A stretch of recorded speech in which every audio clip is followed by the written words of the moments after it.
سلام سلام، كي راكم دايرين؟ نتمنى كاع تكونوا بخير ان شاء الله وانتم تشاهدوا في هذا الفيديو. كالعاده فيديو جديد ووصفه سهله كما عودتكم دائما. اليوم جيتكم بالقلب اللوز او الشاميه، تحضيرات لشهر رمضان المبارك. كما على بالكم راه قريب ان شاء الله بربي يدخل علينا بالصحه والهنا. جيتكم بهذا قلب اللوز هذا قلب اللوز انا عندي معتمد ديجا، راني حطيتها لكم في القناه من قبل، بغيت نعاودها لكم. مي اللي حطيتها قبل درتها بالميكسور، بغى بصح هذه المره غادي نخدموه عادي باليد. كاين اللي ما عندهاش الميكسور بغى. المهم جا يشاهي ديجا الصوره تحدث عن نفسها.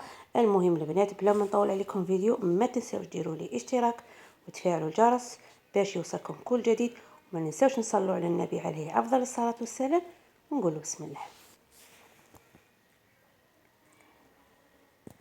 اولا البنات انا غادي نخدم هذا البلاطو صغير، انا على حساب حجم العائله.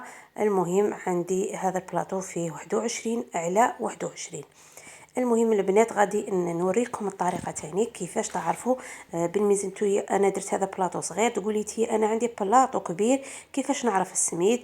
المهم انا هذا البلاطو رفد لي 2 كيسان تاع السميد، والسميد كما راكم تلاحظوا لازم يكون الخشين. هذه ملاحظه مهمه، ما ديريليش السميد المتوسط ومن بعد كي تجيك معجنه تقولي على جات قلب اللوز ولا الشاميه ما نجحتليش. المهم كما دائما نقول لكم لازم السميد يكون خشين، الخشين كاع كامل كيما نقولوا تشيشه. هنايا باش تعرفوا السميد تاعكم البلاطو شحال يدي من السميد، هنايا لازم ديري كيما نقولوا 2 كيسان 3 كيسان وتشوفي بالاصبع تاعك الصغير يدخل غير شويه. كيما راكم شتو يدخل كيما نقولوا ما يكونش واصل هذاك الخط تاع الاصبع الصغير. هذه هي باش تعرفي البلاطو تاعك شحال يرفد لك السميد. درت طبعا رشه تاع الملح ودرت ملعقه صغيره تاع الفاني بودره، ونخلطهم كامل ونحطهم في جهه. هنا نجو نخلطوا المكونات السائله. عندي هنايا كاس ناقص اصبع تاع سكر، نولف ندير كاس كامل، مي بغيت نقص شويه حلاوه نقص غير قيس اصبع. درت نصف كاس تاع الزيت، طبعا هذا الكاس يرفد 220 مليلتر كامل عندكم هذا الكاس. وهنايا عندي ربع كاس تاع الحليب، وعندي نكملها بالمازهر حتى نتحصل على نصف كاس، نصه حليب ونصه مازهر. المهم الا كان عندكم بلاطو شويه كبير ضعفوا المقادير. هذه هي البنات. ومن بعد كاينه نجيب لافوي كما قلت لكم. هذه المره ما غاديش نستخدم الميكسور، بغا انايا موالف هذه المكونات نحطهم كامل في كاش حاجه هكا تكون غامقه كاش غراف ولا. المهم ونقعد الميكسي بالميكسور حتى نتحصل على خليط يكون ثقيل كيما نقولوا كالرايب. هنايا خدمت لكم غير بلافوي باش كامل ديروا هذه الوصفه، ما تتحجوش وتقولوا ما عندناش الميكسور برا، كامل تخدموها. المهم نقعد نخبط فيها ونضرب فيها بلافوي حتى نحس باللي السكر كامل داب. هذه ملاحظه مهمه كشغل تحسوا ذاك الخليط كشغل شويه تقال لكم. من بعد كينا نحطوا الخليط السائل على السميد ونحرك مليح مليح حتى نتحصل على هذا الخليط شويه كيما نقولوا مشمخ مليح. ومن بعد كينا نروح نجيبوا البلاطو تاعنا. هذه هي، شوفوا الطريقه جد سهله، غير كيما نقولوا الملاحظات اللي نعطيهم لكم ديروها بعين الاعتبار باش تنجح لكم الوصفه. واهم حاجه في قلب اللوز او الشاميه هو الطياب تاني. الطياب غادي نتحدثوا عليه من بعد ما كنا نهضر لكم على الطياب. المهم البلاطو اني دهنته بشويه تاع الزيت. انا هذا البلاطو قطع لي 9 حبات تاع ملاح، حبات كبار غادي تشوفوا معايا من بعد كي غادي نقسمه. هنايا البنات غادي نحط هذاك الخليط، طبعا بعد ما دهنت البلاطو تاعي نحط الخليط ونسويه.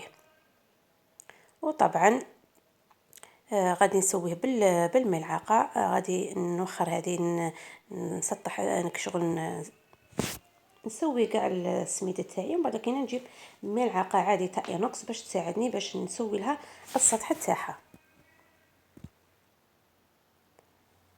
هذه هي البنات، جربوها قبل ما يدخل رمضان ان شاء الله وتشوفوا النتيجه باش في رمضان تكون معتمده عندكم بلا ما تشروها من برا.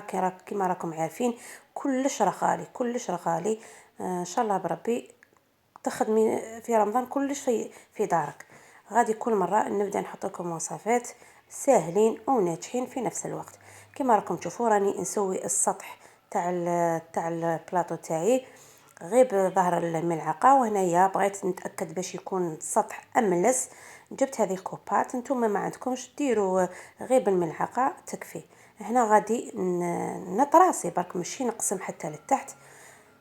انا قسمتها كيما راكم تشوفوا، قطعت لي 9 حبات. انا ديجا كبرت الحبات، نتوما تنجموا ديروا حبات غير صغار. وطبعا نزوقها غير بشويه حبيبه تاع اللوز ولا تاع الكاكاو، ولا ما تخلوها غير هكا تاني تجي شابه ماشي مشكل. المهم الصح في الوصفه تكون ناجحه. وهنا ملاحظه تانيك مهمه، خلوها حوالي من نص ساعه حتى ساعه قل ربع في جهه، ما تدخلوهاش الطيب. خلوها تروبوزي نص ساعه حتى ساعه قل ربع. وطبعا نروح نخدم السيرو تاعي. عندي كاس تاع سكر مع 2 كيسان تاع الماء، نحطهم فوق النار، نحركهم مليح، ومن بعد نحطهم فوق النار حتى كي تشوفوا السيرو تاعكم بدا يغلي.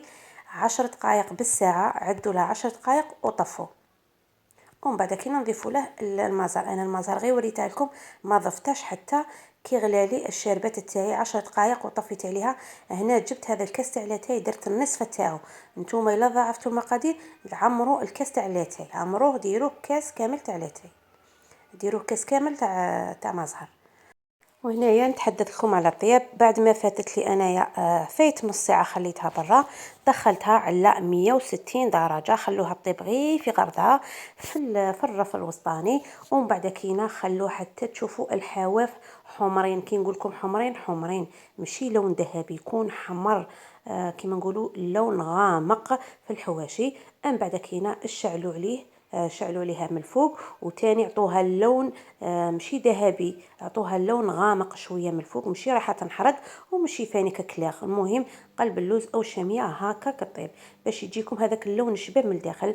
وطبعا شربتها كيما شفتوني، شربتها غير بشويه وخليها كيما نقولوا تشرب. ومن بعد كي نزيدها السيرو، ومن بعد كي خليتها ليله كامله.